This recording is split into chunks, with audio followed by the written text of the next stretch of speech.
every common sight, to me did seem apparelled in celestial light. The glory and the freshness of a dream. It is not now as it hath been of yore. Turn wheresoe'er I may, by night or day, the things which I have seen, I now can see no more. These words are from William Wordsworth, of course, from the Ode, Intimations of Immortality, from Recollections of Early Childhood, one of his more famous poems. And it's the beginning of our discussion of Romanticism. Now, Romanticism is an interesting concept, because what is it? Different people have different interpretations. Now, one way we think about Romanticism is it was aesthetic, intellectual, philosophical movement that countered the Enlightenment, especially in Germany, a little bit in with Rousseau in France, and with the English poets, foremost among them William Blake, but those who followed him as well, because it was resisting intellectualization, the overemphasis of the importance of reason. Not that reason's not important, but that it's overemphasized in Enlightenment philosophy. But it's still, is that all it is? Is it just a historical moment that arose and faded? I don't think it is. The educational theorist Kieran Egan, who teaches, or if he's still teaching, at Simon Fraser University in Canada, he has a different way of understanding child development, and has different types of understanding. He starts with mythic understanding, which is the kind of understanding characteristic of children in, say, kindergarten through second grade or so, maybe third, fourth grade. But then that is superseded by what he calls romantic understanding. And he points to the fascination, it's almost perennial fascination, the children have in about 5th or 6th grade with the Guinness Book of World Records, pointing to the extremes of human capacity. What's the fastest somebody can run? What's the strangest way people can grow? How long can fingernails grow? How long can a person's hair grow? Are there really people with 3 legs? What about Siamese twins? I remember when I was a 5th grader or 6th grader, we would just gather around that book in the library, fascinated by these extremes. And I noticed the same thing when I was teaching as a Waldorf teacher. Kids would hit 5th or 6th grade, and they were exhibiting the same fascination with these extremes. And Egan noticed this as well, and he calls this romantic understanding, and probably goes through at least half of high school, which as children then transition to what he calls philosophic understanding, trying to find a worldview, trying to find an epistemology. And I remember I was teaching 8th grade at a Waldorf school, and my class was performing Shakespeare's Twelfth Night, I think it was.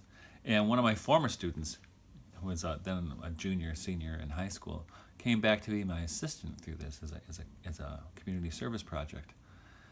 And I don't know what we were talking about exactly, but she had really long hair and was talking about how much she loved the pre-Raphaelites and all this dramatic music. And I said, "Wow, you're romantic." And she shook her head with that mane of hair, and of course. And and that reminded me of when I was that age. My own experience of romanticism in my own life had everything to do with music. I remember my friends and I would relate to each other the stories of Eric Clapton and Patty Boyd, who was married to George Harrison, and how Eric wrote all of the album Layla, due to his heartbreak over losing Patty. And we were so into that story. And likewise, around that time, Kate Bush was becoming popular, and what is she but a romantic figure? Wuthering Heights. I mean, it's the first hit. Running Up That Hill. It's this picture of love that cannot find its resolution, which it seems so much the romantic gesture to me. Likewise, the Waterboys at that time. All this kind of music that had idealism and pathos at the same time. So I think, Romanticism is not just the period in history, even though today we will be talking about Romanticism as a period of history, but I think it's not just a developmental stage in human growth. I think it's a quality of humans that has been bred out of us through our dreadful education. I think when the Romantics arose, they were actually like what we talked last time about the 17th century scientists who were resisting pure nature. In a way, Romanticism is a resistance of pure nature, of that picture of the cosmos that excludes the spiritual, that excludes the imagination. And this is what Blake was doing too, right? But when that happened with this girl and my former student, I was really intrigued. And my eldest son, who is now 29 almost, he was about 15 then, and he had long black hair, clear blue eyes, and he also was going through his romantic stage. He was really interested in Wilhelm Reich's cloud busting, which, speaking of Kate Bush, there was Kate Bush's famous video and song of cloud busting based on Wilhelm Reich's life. But here's a definition I found all those years ago about what Romanticism is, because I was really intrigued. I wanted to what is it? And here's one from H.G. Schenck in his book, The Mind of the European Romantics, an essay in cultural history. It's from a long time ago. And he calls Romanticism a unity, characterized as contrariness, dissonance, and inner conflict of the romantic mind. Utopian dreams for the future side by side with nostalgia for the past. A marked nihilistic mood accompanied by a fervent yearning for faith. Serious attempts to bring about a Christian revival, followed in an admittedly marginal case by the very abandonment of faith on the part of the former apologist. The long tug-of-war between the old religion and the new ideologies. These are some of the unresolved contradictions which lie at the core of the movement. No shorter formula can be devised to define the essence of Romanticism. All shortcut definitions have been put forward, well over 100, are unsatisfactory. That's not a bad definition. My own definition is, all definitions are subjective. Let's be honest, right? Mine is too. And what I said, this is back in an essay, and I write this, 2010. Romanticism for me is both a variety of natural religion and a humanism of an idealistic timbre. It is characterized by bittersweetness, its self-recognition unspoken that life is complex, but that there exists something profoundly significant in living, whatever it may be, however transitory and protean its forms. In short, Romanticism signifies the ability, intimately bound to the experience we describe as love, of human beings to identify with transcendent qualities, the good, the true, and the beautiful, in face of evidence to the contrary. And I think that's not a bad definition. This is what it is, right? So this is why Sophiology fits in with this idea, because in Sophiology, our culture presents us evidence upon evidence to the contrary of Sophiology. Well, it's easy to do that if you ignore the spiritual, but that's the evidence we get is with Darwinian survival of the fittest. And it never felt right to me growing up, and it's not right. I knew there was something missing. I'm not saying evolution's not a thing, but I am saying that it's not enough. It's not enough.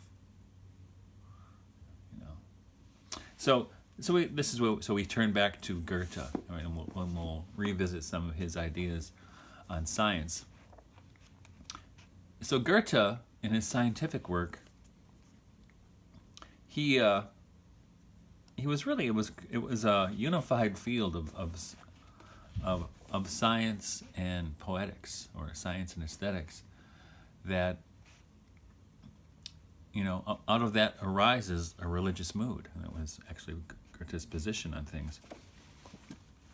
Now he called his method a delicate empiricism, and elsewhere he called it reverence, with which he approached phenomena. And Goethe is one of the founders of what we now call phenomenology. And Edmund Husserl, Heidegger, going down the line, down to me, have Goethe as this tremendous inspiration, his method. Because in his method, one stands before a phenomenon, as we've spoken before, and sits in a mood of expectation, of wonder, and of acceptance, and then see what arises in the examination of a phenomenon. And you can't do it in 5 minutes. You have to come to it again and again, and it reveals itself to you. This is what he did in his book, The Metamorphosis of Plants, for instance, but also his theory of colors is pretty extraordinary work. It's used a lot in aesthetics and design now, but kind of discounted in science. But, this wonderful story about Goethe and the prism. Now, back in his day, prisms were expensive. You didn't just get prisms. And because they were so expensive, he borrowed some from a nobleman, and he was going to do some experiments with them, but he was a busy guy, never got around to it. And finally, 2 weeks or so passed, and the nobleman's footman came to the door. My master would like his prisms back. Ah, yes, forgot. So right before he handed the box to the guy, Goethe takes one of the prisms out of the box, holds it up to his eye, and he had one of those whoa experiences. So he told the guy, I'm not giving them back, come back in 2 more weeks. And what he had saw was that so looking at a window, for instance, you would see, say on the left side on the top, depending on which way you're holding the prism, you would see blue and purple. And on the right side of the window and the bottom, you would see lines of orange and red and yellow. So it got him to thinking, well, where does color arise from? And we all have this experience that through grade school, high school, we can all tell you by rote, color occurs when white light is refracted and broken to its constituent parts. But that's not what Goethe said. And of course, what he said corresponds more to a poetic mood, but it's no less accurate. And it's actually in a way more accurate, because he said color arises at the interplay of light and darkness.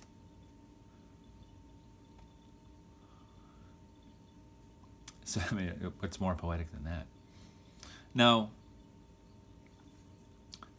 so Goethe, because of his approach to things, he was really inspired by Christianity, but he was not a guy who was going to be sitting in anybody's pew.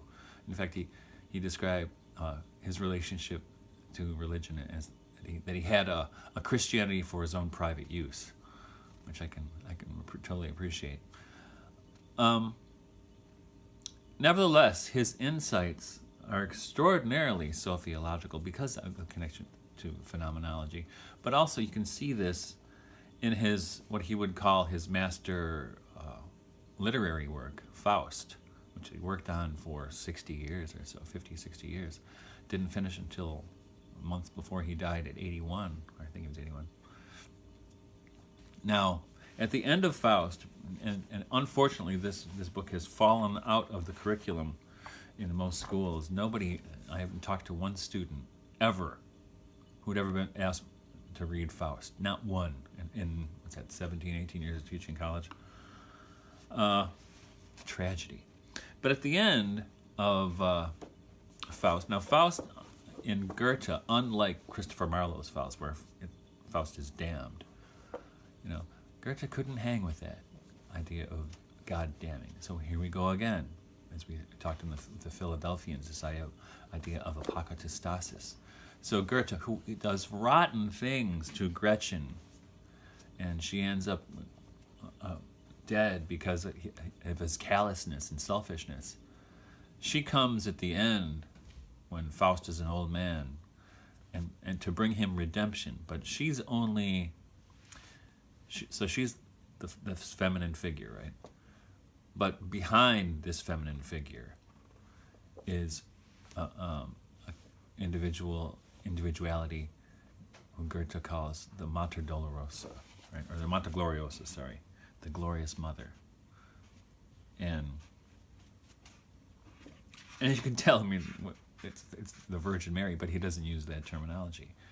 At the very end, so what happens is the devils are coming to take Faust to hell, and the Mater Gloriosa doesn't let it happen. She takes him up to heaven, so he's redeemed. He's forgiven and redeemed, and Gretchen forgives him as well. And, of course, with the famous last words that Simone de Beauvoir hated pretty much, all earth comprises its symbol alone. All earth comprises is symbol alone. What there ne'er suffices, as fact here is known. All past the humanly wrought here in love, the eternal womanly draws us above. The eternal womanly, the eternal feminine, draws us above. And that's Sophia. Now, where does Goethe get this idea? Guess. Jakob Böhme. Goethe was familiar with Böhme, so we're going to talk about Novalis as well. So was Blake. This idea of the Sophia inspired him greatly. In fact, he was also really inspired by the Sistine Madonna, Raphael's painting, which I'll put I'll tag onto this video. And this idea of the splendor that shines through creation, but also there's the feminine energy that accompanies it. Really inspired him. And it also inspired his friend, his much younger contemporary, Novalis. Now, Novalis, interesting story with him. He didn't live very long. He died at 29. He was engaged to a girl named Sophie von Kuhn. And Sophie was 15 or something. And she got sick and died before they were married. She died on March 25th, the Feast of the Annunciation. Now, this destroyed Novalis. And he actually spent a lot of time looking at the Sistine Madonna, which was housed in Dresden at the time, still is. And he would go there and sit before this image. And interesting, this image made a big impression also on Rudolf Steiner and on Sergei Bulgakov, where Bulgakov writes in his autobiography where he would go there. He was still an atheist at this time, but he would go there and just weep before this image. It's something powerful. I've never seen it in person, but I'm sure I would do the same thing. But anyway, so Novalis writes a poem in which Sophie, he's lamenting Sophie's death and aching for death himself. But what happens is Sophie kind of fuses with Sophia over the course of the poem. So the Virgin Mary has a unique presence, but also this being drawn into the night that Novalis speaks to so often in this poem. I'll just read you a couple parts from the poem. It's a pretty extraordinary poem.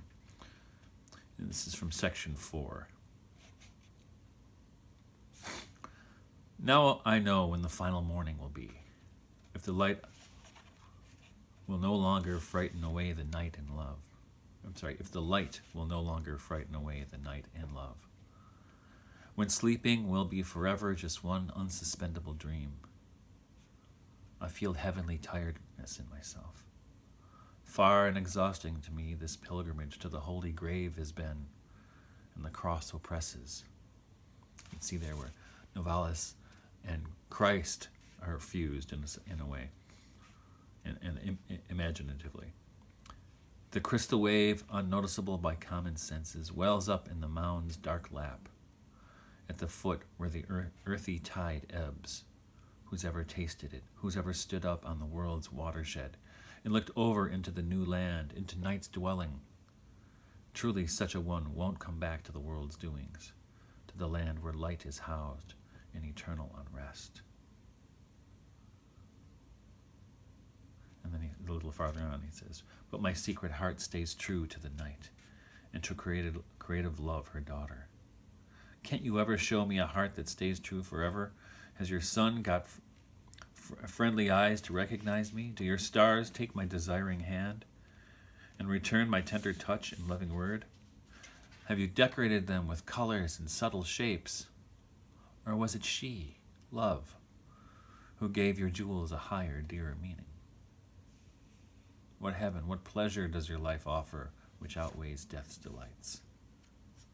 So he's coming to terms with eternity, with time, with being trapped in time. Almost like that horrible movie, Somewhere in Time. But there's some truth to that, right? That there's this idea that love, and I wouldn't say an idea, but there's truth that love transcends time. And finally, I'll read another part from Novalis. I think, section 5, where Sophie has become the virgin. Night became the mighty womb of revelations. The gods drew back into it and fell asleep only to go out in new and more splendid forms over the changed world. Among the people who scorned above all too earthly maturity and to whom the blessed innocence of the young had become stubbornly alien, the new world appeared with features never seen before.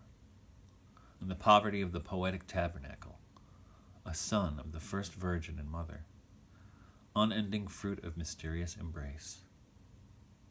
The Orient's proud, rich-blooded wisdom was the first to recognize the beginning of the new time. A star showed the way to the king's humble cradle. In the name of that far future, nature's highest wonders honored him with glory and fragrance. Solitary, the heavenly heart unfolded itself into a flower grail of almighty love, turned towards the Father's high countenance and rested on the dear, earnest mother's bosom that foreshadowed such glory. So Sophie becomes the virgin. Now, interesting. After Novalis finished this poem, not long after he finished this poem, he himself died. And he died, as did Sophie, on the Feast of the Annunciation, March 25th. So, an interesting point. Now, Novalis also wrote, as accompanying the reading, a piece called Christianity or Europe, or Christendom or Europe, is sometimes called, in which he upholds this medieval idea of, well, kind of a Catholic idea of hierarchy, but really even more than that, he's upholding an idea of a unified culture devoted to piety and this, but not in a conventional doctrinaire kind of approach, but just an organic union of people around the good, the true, and the beautiful, which is God, right? Which is Christ. Interestingly, though, so this was left, and he wanted to publish it, and he died, and Schlegel, one of his friends, who was his publisher, would not include it, or included a very edited version in Novalis' collected works when they came out. So it took a long time before it came out, because even his friends, his romantics, idealistic as they were, they still didn't want to let Novalis' sympathy for Catholicism come out, which is actually also a characteristic of anthroposophists, who make a big deal out of Novalis, thinking he was the reincarnation of John the Baptist, and he was also the reincarnation of Raphael. It's like this, the whole thing Rudolf Steiner does on this. But I've heard that from anthroposophists a million times, but I have never heard anybody talk about Christendom or Europe. So it's kind of a skeleton in Novalis' closet. So another thing we should talk about is both with the Sophianic, with Novalis' take on it, especially with Goethe's, and if we looking back and we talked about science. Now, in the New Testament, there are 3 words that are translated as life into English. One is bios, another one is zoe, and the third is psyche, or psyche, we could say. Now, bios means the way you live, right? What you do for a living, how you go about living, the mechanics of living. Psyche refers to the life of this body. So when I give up my life, I give up my psyche. But when Jesus says, "I am the way, the truth, and the life," the word he uses there is zoe. So this is the life behind life. When we talked about earlier, the light of the first day as opposed to the light of the fourth day. Different quality. So you can say in Sophiology and Goethean science, and the science we talked about from Flood and Thomas Vaughan and others, they're paying attention more to that other life as well. Of course, the bios is important, the way things work, how frogs mate, for instance. But why is it the frogs? What's the thing that makes things live at all? It's Zoe. And so I want to turn to William Blake a little bit. Blake, we talked about his poem Jerusalem, his epic poem Jerusalem, and I will include some illustrations from that as well.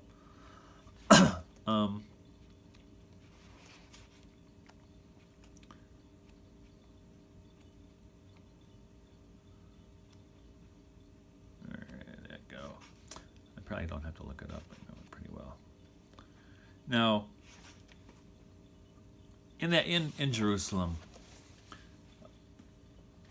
Blake's got a wonderful romantic statement, and that I must create my own system or be enslaved by another man's. Right? That kind of articulates his approach to Christianity, right, and to everything else as well. And I think what's sophiological about that? Well, what's sophiological about it is to be sophiological, it needs to be immediately perceivable. You don't take it on faith. You don't take somebody's word for it. You enter it. You see it. And that's why phenomenology is such an important component of that kind of sophiological approach.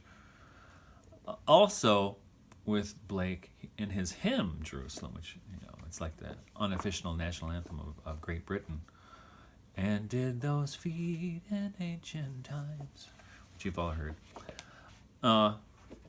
In that poem, and I can pull it out right here,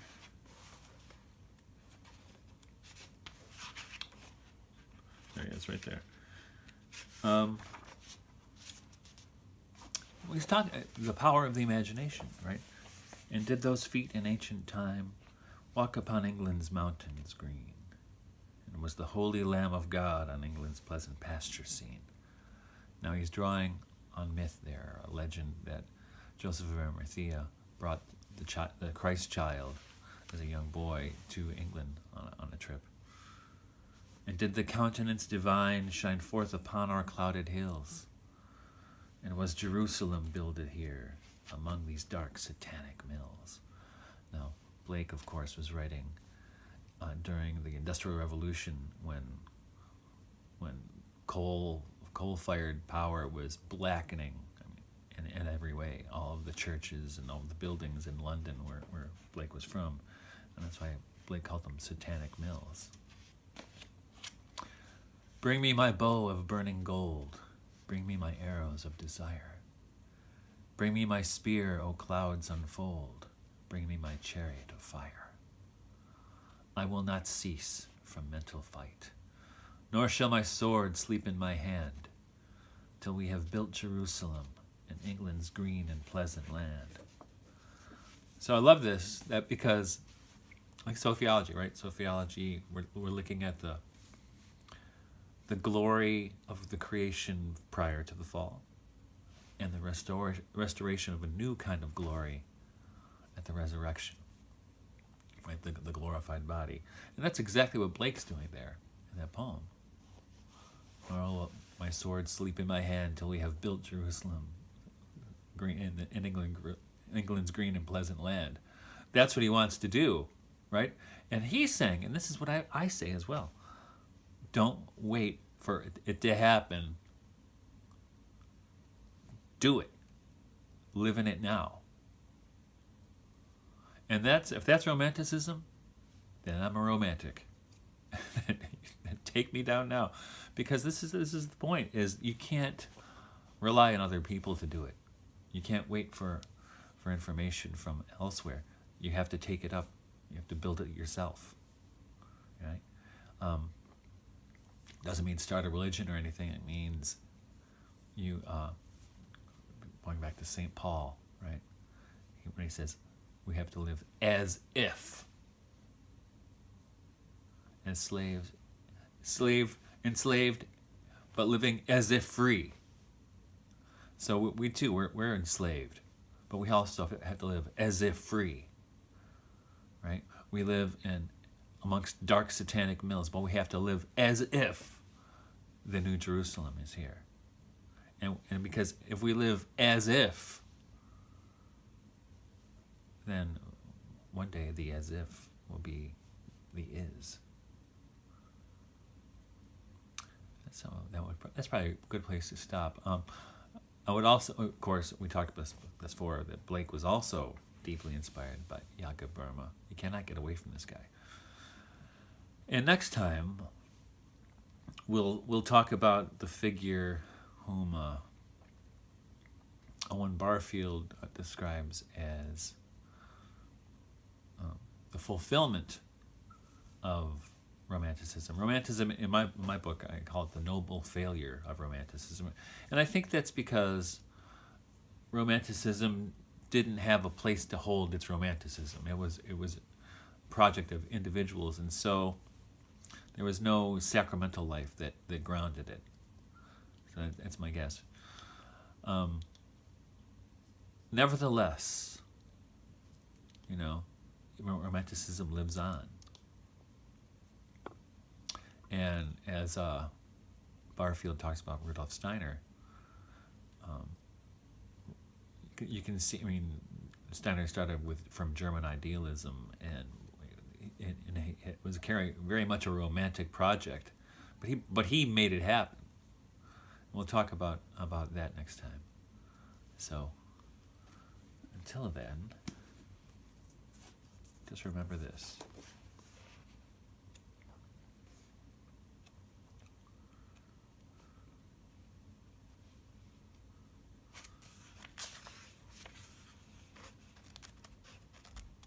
Our birth is but a sleep and a forgetting. The soul that rises with us, our life's star, hath had elsewhere its setting, and cometh from afar.